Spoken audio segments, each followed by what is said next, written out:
ঘন সবুজে ঘেরা ছোট একটি গ্রাম। সেই গ্রামে ৭ বছরের রাফি নামে একটি ছোট্ট ছেলে বাস করত। রাফি খুব হাসিখুশি ছেলে। তার সবচেয়ে প্রিয় বন্ধু হল তার সাদা-কালো দুষ্টু ছাগল পুটু। পুটু সারা দিন ম্যাঁ ম্যাঁ করে রাফির পেছন পেছন ঘোরে।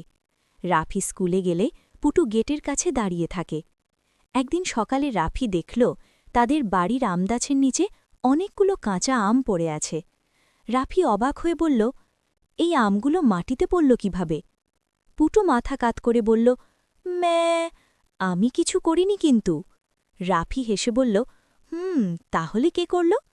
রাফি একটু দূরে গিয়ে দেখল পাশের বাড়ির ছোট্ট মেয়ে তিশা কাঁদছে। রাফি কাছে গিয়ে জিজ্ঞেস করল, তিশা, তুমি কাঁদছ কেন?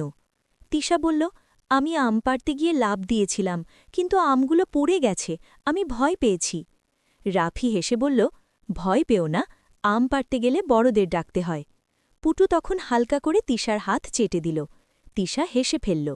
রাফি বলল, চলো আমরা সবাই মিলে আমগুলো কুড়িয়ে নিই। তারা ৩ জন মিলে আমগুলো কুড়িয়ে ঝুড়িতে রাখল। রাফির মা এসে বললেন, বাহ, সবাই মিলে কাজ করলে কাজ সহজ হয়ে যায়।